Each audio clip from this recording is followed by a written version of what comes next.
আসসালামু আলাইকুম, সকলকে স্বাগতম ওয়ার্ডপ্রেস বেসিক টু অ্যাডভান্স সিরিজের চতুর্থ পর্বে। এই পর্বে আমরা জানব ডোমেইন এবং হোস্টিং কেনার পরে লাইভ সার্ভারে আমরা ওয়ার্ডপ্রেসকে কিভাবে ইনস্টল করব। সার্ভারে আমরা ওয়ার্ডপ্রেসকে দুইভাবে ইনস্টল করতে পারি। প্রথমটি হচ্ছে ম্যানুয়াল ইনস্টলেশন, দ্বিতীয়টি হচ্ছে on click auto installation. Manual installation পার্টে আমাদেরকে ওয়ার্ডপ্রেসটাকে প্রথমে ডাউনলোড করতে হবে, তারপরে সেই ডাউনলোড করা ওয়ার্ডপ্রেসটাকে সি প্যানেলে নিয়ে স্টেপ বাই স্টেপ ইনস্টলেশন সম্পন্ন করতে হবে। অন ক্লিক অটো ইনস্টলেশন প্রক্রিয়াটা হচ্ছে সহজ প্রক্রিয়া, যেখানে আমরা সি প্যানেলের সফটাকুলাস অ্যাপের যে সেকশনটা, সেই সেকশনে যেয়ে ওয়ার্ডপ্রেসটাকে ইনস্টল করে খুব সহজেই লাইভ সার্ভারে ওয়ার্ডপ্রেস ইনস্টলেশন সম্পন্ন করতে পারবো। চলুন আমরা দেখে আসি আমরা অটো ইনস্টলেশন প্রক্রিয়াটা কিভাবে করব। অন ক্লিক অটো ইনস্টলেশনের জন্য আমরা চলে এসেছি সি প্যানেলে। দেখেন, সি প্যানেলে আমরা যাচ্ছি ফাইল ম্যানেজারে। এই ফাইল ম্যানেজারে কিন্তু আমাদের সবগুলো ডিরেক্টরি থাকে। আমরা যতগুলো ওয়েবসাইট ক্রিয়েট করি সবগুলো ওয়েবসাইটেরই ডিরেক্টরি থাকে। আমাদের মেইন ডিরেক্টরিটা থাকবে হচ্ছে পাবলিক HTML এর ভিতরে, এবং এখানে দেখেন দিস ডিরেক্টরি ইজ এমটি দেখাচ্ছে। তার মানে কিন্তু এখানে কোনো ডাটাবেজও ক্রিয়েট করা নেই এবং কোনো CMS সিস্টেম কিন্তু এখানে ইনস্টল করা নেই। তো আমরা যেটা চাচ্ছি, আমরা চাচ্ছি ওয়ার্ডপ্রেসকে আমরা CMS সিস্টেম হিসেবে ইনস্টল করতে। এখানে আমরা সফটওয়্যার পার্টে যে সফটাকুলাস অ্যাপ ইনস্টলেশনের ভিতর ঢুকে গিয়েছি। দেখেন এখানে কি আছে, এখানে হচ্ছে আমাদের যত রকমের CMS সিস্টেম আমাদের ডোমেইন হোস্টিং প্রোভাইডাররা আমাদেরকে দিচ্ছে সেগুলো সবই আছে। দেখেন, ডলফিন আছে, লারাভেল আছে, তারপরে ওক্সওয়েল আছে, জুমলা আছে, কিন্তু আমরা যেহেতু ওয়ার্ডপ্রেস ইনস্টলেশন করব তাই আমরা ওয়ার্ডপ্রেসে ইনস্টলেশন পার্টে প্রেস করলাম।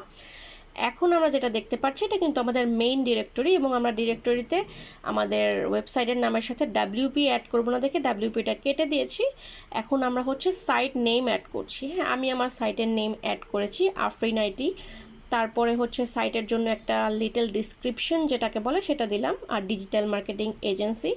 এখন যেটা করব, আমাদের ওয়ার্ডপ্রেসে ইনস্টলেশন করার জন্য যে আমরা ঢুকবো আমাদের ওয়েবসাইটে, সেটার আমরা অ্যাডমিন অ্যাকাউন্ট এবং পাসওয়ার্ড দিব। একটা স্ট্রং পাসওয়ার্ড কিন্তু আমি সেট করেছি। এখন আমি যেটা করছি, ইনস্টল করে দিলাম ওয়ার্ডপ্রেসটাকে। এটা ইনস্টল হতে কিছু সময় নেবে এবং এটা আপনার ইন্টারনেট স্পিডের উপর ডিপেন্ড করে ইনস্টল হতে কত সময় লাগবে। দেখেন আমার সাইটে কিন্তু ওয়ার্ডপ্রেসটা ইনস্টল হয়ে গেল। এখন চলেন পরবর্তী ধাপে যাই। পরবর্তী ধাপে যাওয়ার জন্য আমি যেটা যাব, আমার সাইটে আমি ডিরেক্টলি ঢুকে যাব। আমি চাপ দিয়েছি, ঢুকে গেলাম। যেটা দেখতে পাচ্ছি সেটা হচ্ছে ওয়ার্ডপ্রেসের ভার্সনের একটা নতুন একটা সংযোজন, যেখানে ওরা অ্যাসিস্ট্যান্ট নামে একটা সেকশন আমাকে দিচ্ছে, যেখানে তারা কিছু প্লাগইনস আমাকে মানে রেফার করেছে যে you can install this plugins. তো এটা ইনস্টল দেওয়ার আসলে কয়েকদিন থাকবে, এরপরে চলে যাবে।